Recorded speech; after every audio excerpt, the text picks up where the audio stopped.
Bismillahirrahmanirrahim. Assalamualaikum warahmatullahi wabarakatuh.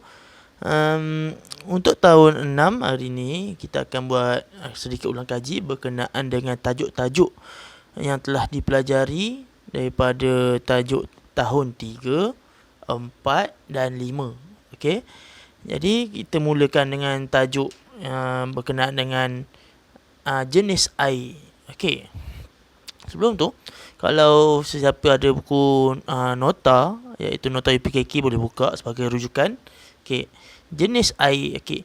Jenis air dia terbahagi kepada 5, iaitu yang pertama air mutlak, yang kedua air musyammas, yang ketiga air mustakmal, nombor 4 air muqayyad, yang kelima air najis. Okey, kelima-lima jenis air ni berbeza. Beza kat mana? Okey, contoh kita ambil yang pertama lah, air mutlak. Okey, air mutlak asalnya, kita buat contoh. Okey, baik. Jadi kita sambung. Tadi dah bagi ambil barang-barang sikit. Okey, air yang pertama ialah air mutlak. Ni contohnya air mutlak. Boleh nampak tak? Okey, rasa nampak ke? Okey. Duduk diam-diam. Okey, air mutlak ni, tengok okey, dia kandungan dia clear. Maksudnya dia suci lagi menyucikan. Kita boleh buat untuk minum, boleh buat untuk bersuci lah. Untuk basuh baju ke, untuk kita mandi, ambil wuduk. Itu kegunaan air mutlak. Jadi saya kecilkan sikit air mutlak tu. Jadi dalam cawan macam ni. Contoh air mutlak. Okey. Yang pertama ialah air mutlak. Okey, yang kedua ialah air musyammas. Air musyammas kita akan tengok air musyammas macam mana. Okey. Okey, baik. Jadi air yang kedua ialah air musyammas. Okey, sebagai contoh dia asalnya air mutlak macam ni kan. Okey. Air musyammas ni apabila contoh kita ada satu bekas air, maksudnya bekas yang besar lah. Air tu terkena dengan sinaran matahari. Contoh, ini sinaran matahari, kita ambil contoh. Kena pada air ni. Okey. Bila kena pada air ni, maka air ni dah jadi air musyammas. Sebab apa air musyammas? Sebab air ni dah ubah. Dia masih suci, boleh digunakan untuk bersuci. Cumanya air ni agak panas lah. Dan hukum kita mengambil wuduk ataupun kita mandi wajib menggunakan air musyammas ni ialah makruh. Sebab dia boleh memudaratkan kita.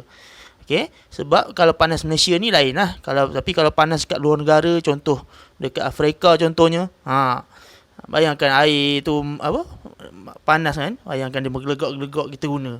Maka dia boleh memudaratkan diri kita. Okey, seterusnya kita tengok air mustakmal. Okey, seterusnya ialah air mustakmal. Okey, air mustakmal ni asalnya dia air mutlak. Okey, tapi apabila kita dah guna, contoh kamu dah guna kan, ambil wuduk kan. Contoh macam ni. Kamu guna ambil wuduk. Ni basuh tangan.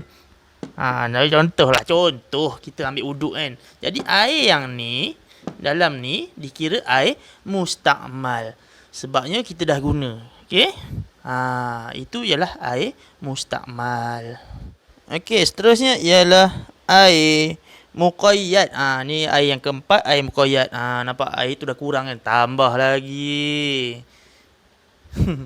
Okey. Air muqayyad ni, okey, contohnya asalnya dia air mutlak. Macam ni lah rupa dia. Air mutlak.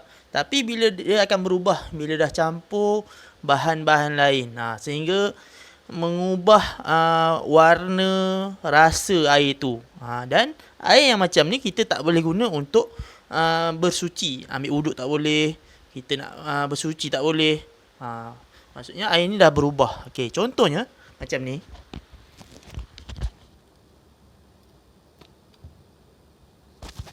Okey, contohnya macam ni. Tengok okey. Asalnya dia air mutlak, tapi bila dah campur dengan bahan lain, okey. Nampak? Dia dah berubah warna. Nampak? Dia jadi warna biru kan. Okey. Maksudnya inilah contoh air muqayyad. Asalnya air mutlak tapi dah dicampur dengan bahan lain, maka dia dah jadi air muqayyad. Contoh air muqayyad ni Milo, air kopi, teh dan sebagainya. Okey, seterusnya ialah air mutanajis. Baik, seterusnya ialah air mutanajis. Okey, air mutanajis ni asalnya dia ni air mutlak. Semua air-air yang tadi kita sebut tu asalnya daripada air mutlak. Air yang suci, lagi menyucikan. Tapi yang menyebabkan dia ni jadi air mutanajis, apabila sesuatu najis masuk dalam tu, maka terus bertukar menjadi air mutanajis. Sebagai contoh, kita buat macam ni contoh ini najis, bila masuk dekat air mutlak ni, okey, maka dia dah berubahlah segala-galanya.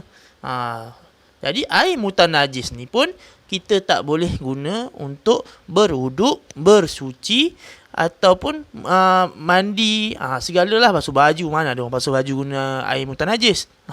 Okey. Jadi itulah jenis-jenis air. Baik, maka itulah contoh-contoh jenis-jenis air lah yang saya telah tunjukkan tadi. Baik.